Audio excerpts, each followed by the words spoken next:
sesuai dengan permintaan Pak Camat tadi, mungkin kami menyampaikan sedikit beberapa hal yang terkait dengan apa yang tadi ditanyakan, terutama menyangkut Komisi 5. Pertama, kami perlu sampaikan bahwa saat ini Komisi 5 bersama mitra, termasuk juga lintas komisi ya dengan Kementerian Dalam Negeri, sedang melakukan evaluasi Undang-Undang Desa.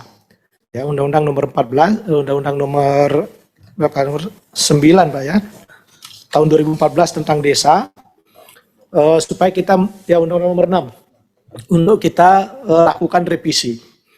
Sebelumnya kami tadinya di Komisi 5 akan membuat Undang-Undang BUMDes. Ya, itu sudah hampir kita sepakati di Bamus, tapi karena ada beberapa pertimbangan lain, masalah di desa tidak hanya menyangkut regulasi tentang BUMDes, tapi banyak masalah-masalah lain sehingga ya sudah nanti BUMDes ini akan kita masukkan bagian dari revisi Undang-Undang Desa. Ya, jadi itu perkembangannya tentang regulasi yang mengatur desa. Ada beberapa masalah utama yang ada di Undang-Undang Desa ini Pak, termasuk juga regulasi turunannya. Ya, ini juga mungkin sekalian saya sampaikan ke Pak Lutfi ya. Pertama, tadi dari prioritas penggunaan dana desa, sebenarnya semuanya bagus, kecuali ada satu kata yang sesuai kewenangan desa. Nah, masalahnya di sini Pak Lutfi. Kewenangan desa dalam mengelola keuangan ini sangat minim sekali. Gitu Pak ya. Kalau presiden dipilih langsung, ya menggunakan APBN, ya tentu semaunya presiden bersama DPR gitu kan. Demikian juga gubernur, bupati sama dipilih langsung, pengelolaan APBN-nya juga ya semau-maunya dalam tanda petik ya, tentu ada regulasinya. Cuma relatif leluasa, apapun bisa dikerjakan. Nah, uniknya di desa ini dipilih langsung, tapi tidak bisa ngapa-ngapain Pak dengan dana desa. Semua diatur, ya, semua diatur, hanya tinggal ngisi form aja gitu. Tidak ada kewenangan kepala desa dan BPD untuk mengatur sesuai dengan prioritas di desa. Ini problemnya. Misalnya mau kantor desa ini kadang banyak yang rusak, tapi tidak boleh Pak. Padahal presiden bebas saja mau bangun istana. Istana presiden di Jakarta ada 2, di Bogor ada, di Cipanas ada, di Bali ada. Sekarang lagi bangun di Kalimantan. Tapi kantor desa yang rusak tidak boleh diperbaiki oleh dana desa. Itu problemnya. Pak Presiden, gubernur, bupati kalau terima tamu sepuasnya, mau tamu seberapa pun ada, untuk kopi ada. Kalau kepala desa ini tidak ada. Padahal tamunya kepala desa itu selain yang resmi, yang tidak resmi ini paling sering gitu. Didatangi gitu ya. Bahkan masalah urusan rumah tangga aja kepala desa yang dicari, bukan presiden ya. Orang ribut sama saudaranya masalah warisan, kepala desa yang sibuk ya. Bahkan urusan rumah tangga kepala desa juga yang sibuk gitu. Tapi tidak ada anggaran untuk itu gitu kan. Nah, ini yang tadi ditanyakan Pak, operasional yang fleksibel. Ya. Termasuk bantuan sosial kemarin tuh. Karena harusnya kan fleksibel, desa yang atur apakah memang banyak masalah sosial atau ternyata ada masalah lain gitu. Tapi diseragamkan semua. Jadi ini mungkin nanti di aturan turunan Pak, supaya lebih fleksibel kewenangan pengelolaan dana desa. Nah, yang kedua Pak Lutfi, selain kewenangannya terbatas dalam mengelola APBD ini, tumpang tindih pembinaan juga. Ini atasannya kepala desa siapa sih sebenarnya gitu kan? Kadang-kadang bupati buat surat begitu, tiba-tiba gubernur ada melalui PMD, tiba-tiba datang juga surat dari Kementerian Desa, besok ada dari Menteri Dalam Negeri, nanti dari Menteri Keuangan, bahkan Kementerian Kesehatan juga buat aturan. Ya. Kalau tadi Pak Lutfi sampaikan, jangan sampai desa membuat kegiatan yang itu kewenangannya kabupaten gitu atau kewenangannya pusat gitu. Nah, yang sering itu kewenangan pusat, kewenangan provinsi atau kewenangan kabupaten diserahkan ke desa, tapi anggarannya tidak diserahkan. Tuh ya. Misalnya Dinas Kesehatan mau buat posyandu gitu, harus buat ini, buat itu gitu. Tapi uangnya nggak dikasih. Tugasnya dikasih, uangnya nggak dikasih. Targetnya dikasih, uangnya tidak dikasih gitu. Nah ini mungkin harus diseleksi nanti Pak, harus ada koordinasi. Ketika kementerian lembaga membuat target di desa, jangan cuma targetnya, tapi lampiran dengan uangnya sekalian begitu. Gitu Pak ya. Misalnya menurunkan stunting gitu, targetnya harus ini gitu. Uangnya dari mana? Ya desa yang ngatur. Pas mau diatur nggak boleh karena ada aturan gitu. Nah ini masalah Pak. Kami inventarisir ini akan nanti kita revisi dalam undang-undang desa. Nah yang ketiga tadi beliau juga sudah singgung, saya kira sangat paham Pak Lutfi terkait dengan APH. APH karena ada kalau tidak salah ada surat edaran ya dari kejaksaan, dari kepolisian gitu, surat edaran bersama, APH itu boleh masuk langsung ke desa. Padahal uangnya baru proposal aja sudah dilaporkan gitu kan. Uangnya belum turun Pak, baru diusulkan programnya, LSM sudah ngelapor nggak ada penyimpangan katanya Pak Kepala Desa. Nah maksud kita agar aparat ini jangan buru-buru masuk ke desa, tapi lakukanlah pembinaan gitu ya, terutama instansi yang ada di atasnya, misalnya dari kabupaten, dari provinsi ya, inspektorat dan seterusnya gitu. Ya, kalau memang ada indikasi ya dibina dulu gitu, jangan indikasinya belum, bahkan programnya belum turun. Ini saya dapat pengaduan ini Pak Lutfi dari beberapa kepala desa, uangnya belum turun, baru diusulkan programnya. Tapi kok sudah ada masuk laporan ke aparat gitu. Ya. Ya bahkan seandainya terjadi katakanlah kesalahan secara administrasi, ini harus dilakukan pembinaan secara administrasi. Jangan cepat-cepat masuk ke ranah hukum. Ya, karena banyak sekali kepala desa kita yang kemudian masalah dengan hukum karena masalahnya sebetulnya bukan masalah penyimpangan, lebih kepada aspek ya karena SDM kita di desa masih kurang dalam pengelolaan keuangan, ada kelemahan dalam pelaporan dan lain sebagainya. Karena secara teknis penyimpangan di desa itu agak sulit dilakukan.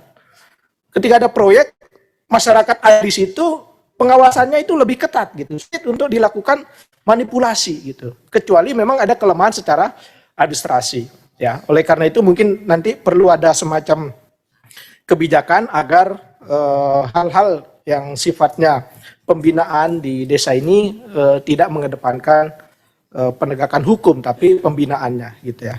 Jadi itu mungkin yang pertama terkait dengan regulasi kita, dan insya Allah kami dari Komisi 5 sedang menginventarisir berbagai masalah-masalah yang ada, termasuk juga beberapa ketentuan dalam Undang-Undang Desa, Undang-Undang Nomor 6 Tahun 2014 ini yang sudah tidak relevan dan memang perlu kita lakukan perbaikan. Ya, doakan segera ini revisi undang-undangnya bisa kita lakukan. Nah, yang kedua, mungkin juga sebagai tambahan wawasan bagi rekan-rekan kepala desa, khususnya terkait dengan program-program yang ada di Komisi 5. Alhamdulillah Komisi 5 ini membidangi infrastruktur, perhubungan, dan juga bidang desa. Mitra kita ada 5 kementerian lembaga.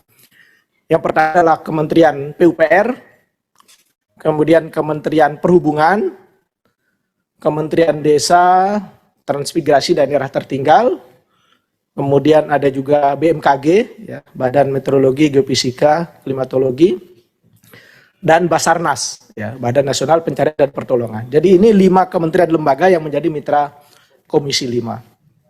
Kami perlu sampaikan, semua kementerian lembaga ini itu punya program-program di daerah. Ya. Terutama kementerian teknis ya, seperti Kementerian PU, Kementerian Perhubungan, Kementerian Desa. Ini banyak programnya di desa. Ya.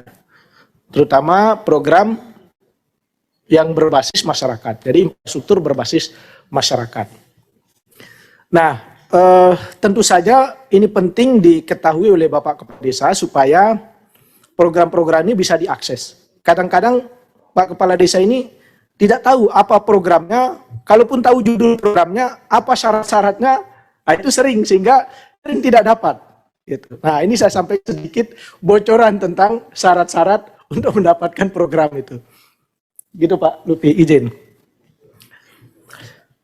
Banyak program yang sebetulnya bisa diturunkan di desa dan terutama infrastruktur berbasis masyarakat. Tapi secara filosofi usulan program atau proposal dari desa ini itu ibarat doa, Bapak Ibu. Doa itu ada yang dikabulkan, ada yang tidak. Gitu. Ya. Dan doa ini ada kaifiatnya, ada caranya. Ya.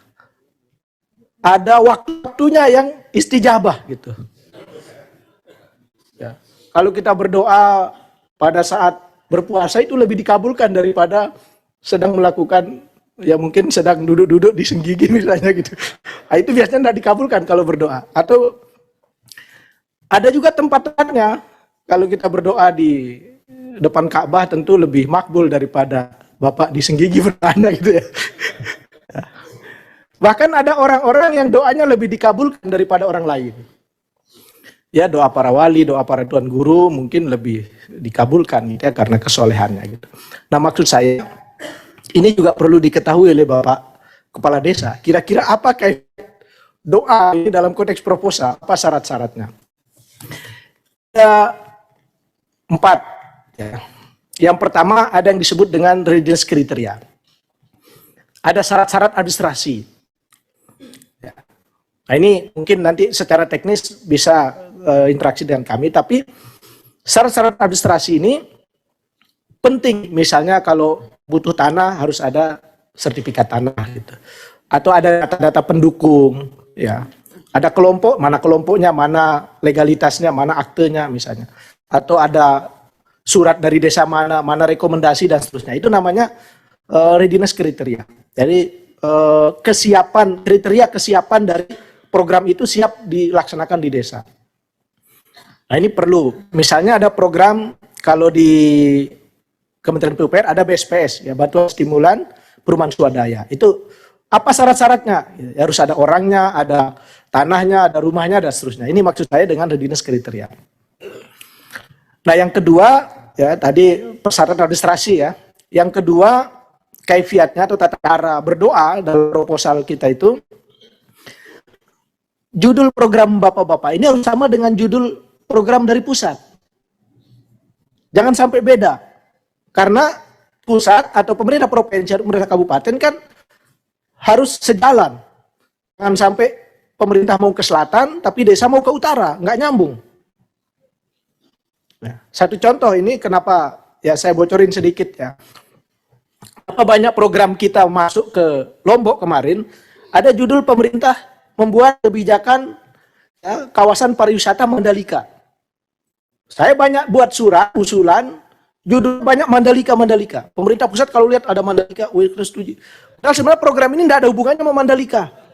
Nah, ini teman-teman sekretariat jangan dibocorin ke Pak Menteri ya. Gitu. Jadi programnya ada atau tidak ada Mandalika, ini memang penting gitu. Tapi begitu ada judulnya rangka menunjang, nah itu kan bagus. Gitu. Padahal sebenarnya tidak ada hubungan, tapi karena programnya adalah dalam rangka menunjang kawasan pariwisata prioritas Mandalika gitu. Wah, ini program kita ini karena pemerintah pusat. Ini cocok ini, kita punya program. Akhirnya disetujui. Misalnya homestay, ada 800 homestay itu di sana. Ya, dalam rangka menunjang gitu. Padahal sebelum Mandalika memang sudah ada program itu kan gitu. Nah, jadi harus sama. Jangan sampai kita misalnya ada penurunan stunting ya, kita buat program dalam rangka penurunan stunting. Gitu. Dalam peningkatan ketahanan pangan kita buat judul peningkatan pangan. Jangan buat judul yang tidak sesuai dengan nomenklatur di pemerintah pusat. Gitu. Nah, kemudian yang ketiga, tadi saya sebut ada 4 ya. Yang ketiga itu adalah kondusivitas. Ya, saya beberapa melakukan kunjungan di daerah-daerah di provinsi, termasuk kita di NTB, di provinsi-provinsi lain. Kondusivitas ini terkait dengan kekompakan masyarakat, kekompakan daerah. Ya, banyak daerah-daerah yang sebenarnya syarat-syaratnya sudah terpenuhi, kriterianya. Judulnya sudah sesuai dengan judul pemerintah pusat, sudah bagus. Tapi karena masyarakatnya tidak kondusif, ya seperti yang saya sampaikan tadi, baru diusulkan sudah LSM sudah lapor ke aparat penegak hukum. Jadi pemerintah pusat tuh males berurusan untuk menurunkan program di daerah kita kalau suka ribut kita. Ya. Ada satu provinsi, saya tidak sudah sebut, ya, salah satu pejabat pusat yang ada di sana itu menolak kalau anggarannya ditaruh di situ. Jangan banyak-banyak Pak ke tempat kami, karena nanti kami sibuk dipanggil sama APH. Kita baru buat surat aja udah laporan LSM, udah masuk gitu. Nggak usah dah, ada program cukup, gaji aja cukup. Padahal sangat dibutuhkan, syaratnya udah lengkap gitu. Tapi karena tidak kondusif. Nah oleh karena itu di masing-masing desa ini lakukanlah komunikasi, sosialisasi dengan masyarakat di desa. Jangan sampai masyarakat, misalnya kita mau buat jembatan, ada yang menolak. Kita mau buat ini, ada yang tidak setuju. Seling lapor gara-gara berbeda pilihan politik. Misalnya kemarin yang kalah, pokoknya apapun program dari kepala desa yang menang ini, yang kalah akan jadi oposisi. Sehingga program tidak akan datang. Ya saya pun ketika ada usulan dari bapak-bapak misalnya yang harus saya tindak lanjuti, saya lihat dulu nih kira-kira jadi ribut enggak ini gitu. Ya walaupun programnya sangat layak, mungkin lebih berhak desa ini, tapi karena khawatir nanti ribut, lebih baik kita pindah ke desa lain. Nah ini yang ketiga. Yang keempat, ya tentu ada dukungan politik gitu. Ya harus ada silaturahim gitu dia. Ya, maksud saya gini, kan programnya sedikit. Kita di NTB ini jumlah desa itu 1.200-an dengan kelurahan. Program yang turun itu pasti mungkin hanya 100 desa yang dapat setiap tahun. Kalau seandainya sama-sama memenuhi kriteria, tentu siapa yang silaturahimnya rajin ya itulah yang diprioritaskan oleh kementerian gitu. Kan program-program itu dibahas di sini gitu. Ya banyak di antara kita jarang silaturahim, akhirnya sebenarnya berhak gitu kan, proposalnya udah hampir mau ini, tapi karena tidak silaturahim, akhirnya ditaruh belakangan gitu, disalib, suruh ngantri lagi untuk tahun depan gitu kan. Ya, dan ini ya bukti bahwa memang hadis Rasulullah SAW itu benar. Man ahabba ayyubsatalahu fi rizqihi falyasil rahimah. Barang siapa ingin rezekinya diperbanyak, perbanyaklah silaturahim begitu kan. Pingin dapat rezeki, misalnya dapat program, tapi tidak pernah kunjungan ke Komisi 5, tidak pernah silaturahim dengan Pak Direktur, tidak pernah silaturahim dengan Bapak Bupati, dengan Bapak Gubernur, dengan kementerian, ya tidak tahu mau dibantu yang mana gitu kan. Nah jadi ini penting untuk strategi ini ya. Ya ini kita bocorin sedikit ini Pak. Strategi untuk berdoa bagaimana proposal ini bisa terpenuhi ya. Mudah-mudahan ini diperhatikan Pak ya. Pertama readiness kriteria syarat. Karena salah satunya juga susah. Rajin silaturahim gitu kan, lobby-lobby tapi begitu turun program tidak memenuhi syarat. Tanahnya nggak ada. Atau oh ini ternyata proposalnya beda sama datanya atau data penduduknya salah dan seterusnya ya akan diverifikasi. Ya, jadi itu yang perlu diketahui oleh Bapak Kepala Desa, Bapak BPD, supaya nanti dalam membuat perencanaan program harus juga sesuaikan dengan kondisi. Nah berikutnya terakhir yang ingin saya sampaikan ada beberapa jenis program yang mungkin nanti bisa diakses ya. Pertama tadi di PU itu macam-macam, ada BSPS, ada irigasi, ya, ada pisau namanya program infrastruktur sosial ekonomi wilayah, ada program kotaku kawasan tanpa kumuh, ada program sanitasi desa, Sandes, ada air bersih ya, Sanimas, program sanitasi dan pengadaan air minum, ada juga program jalan poros desa, macam-macam ya. Ya. Nanti ini bisa dibuka di website PUPR atau di kementerian lembaga, apa program yang kira-kira bisa masuk ke desa, terus kita cari, ini readiness kriterianya apa persyaratannya. Nah supaya disiapkan dari awal. Baru kita cari mana ini proposal saya bukan, kemana saya berdoa ini gitu kan. Ini saya mau berdoa ke Tuan Guru atau ke tukang ini kan gitu yang kira-kira doanya dikabulkan. Nah kalau salah bisa, walaupun lengkap bisa enggak terkabul juga doanya itu. Ya, masuk waktu-waktunya. Ya. Kita lihat nih waktu pembahasan APBN itu kapan. Jangan datangnya setelah wahriri masalah ini kan. Nah gitu, jadi sudah selesai baru kita doa gitu kan. Tapi kira-kira kapan waktu. Ini perlu juga diketahui di desa itu perlu dipampang schedule kita untuk mengajukan proposal yang efektif itu kapan. Untuk APBN yaitu mulai dari bulan ini sampai dengan bulan Oktober. Nah, biasanya itu untuk tahun depan karena ini pemerintah hari ini paripurna kita, pemerintah mengajukan asumsi-asumsi dasar untuk APBN 2024.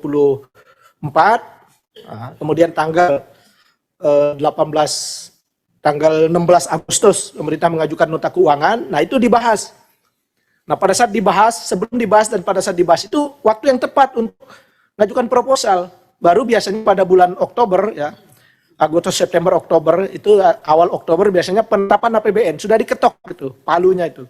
Nah, kalau ngajukannya November itu sudah lewat, kecil peluangnya, bukannya tidak kecil peluangnya, paling ada sisa-sisa setelah dihitung, oh masih ada nih, kita masukkan sedikit gitu. Tapi kalau sebelumnya ya pembahasan itu APBN itu selesai pada bulan Oktober.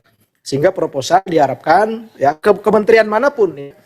Ya misalnya program-program ke pendidikan, Kementerian Pendidikan, Kementerian Kesehatan, Kementerian Perikanan Kelautan, ya kementerian kalau ini misalnya Desa Insar Narmada ini banyak hubungan dengan hutan, ya Kementerian Lingkungan Hidup itu masuk proposal dari sekarang sampai dengan bulan Oktober. Ya. Karena kalau sudah lewat, nunggu lagi kalau ada APBN perubahan. Itu. Nah ini waktunya juga penting karena sering bapak-bapak kepala desa ngajukan ya kapan saja ngajukan gitu. Tapi kalau waktunya tepat, insya Allah peluang untuk dikabulkan itu lebih besar. Ya termasuk juga siapanya itu. Oh sudah kalau titip kemana gitu ya sudah nanti programnya akan dititip juga kemana kita juga tidak tahu. Mungkin itu dari saya sebagai tambahan tadi sempat dipertanyakan kita masih punya waktu kurang lebih kita sampai jam 11 karena ini hari Jumat kurang lebih 25 menit untuk diskusi. Barangkali kami persilakan nanti Pak Camat untuk memandu memimpin kira-kira beberapa kepala desa menyampaikan pendalamannya. Sebelum kita akhiri ada beberapa hal yang barangkali juga perlu kami tanggapi. Pertama, insya Allah beberapa program yang sudah dirasakan nanti akan terus kita lanjutkan dan kita tingkatkan. Ya asal nanti mungkin koordinasinya bisa lebih intens ya. Insya Allah akan kami perjuangkan. Kemudian yang kedua banyak sekali masukan tadi terkait regulasi dan koordinasi ya. Tadi ada beberapa yang sudah kami catat. Dan kalaupun masih ada masukan-masukan, mungkin nanti Pak Haji Zain, nomor HP Tiang bisa dikasih ke teman-teman yang lain supaya kalaupun ada masukan, usulan, kritikan nanti bisa disampaikan supaya ketika melakukan pembahasan undang-undang desa atau pembahasan anggaran nanti bisa kami perjuangkan. Ya termasuk tadi misalnya peningkatan fungsi BPD dan juga penyesuaian gaji gitu ya, memang jomplang sekali betul ya. Kalau DPRD itu ada pokir ya, mungkin nanti perlu ada pokir juga untuk BPD. Kan sama posisinya gitu, cuma tingkatannya berbeda gitu ya. Nah khusus untuk tadi daerah-daerah memang di kawasan hutan lindung itu produksi hasil perkebunan kehutanan kan banyak, salah satunya pohon aren ya. Di Kementerian Desa itu ada program namanya peningkatan produk unggulan desa. Kalau misalnya di desa ini produk tuaknya banyak, kemudian kita mau olah seperti apa, silakan Pak nanti dibuat proposalnya diajukan, kami akan coba perjuangkan lewat Kementerian Desa nanti. Ya, ya jadi nanti bisa dibuatkan programnya, misalnya pengolahannya apa gitu, kita akan perjuangkan gitu ya nanti.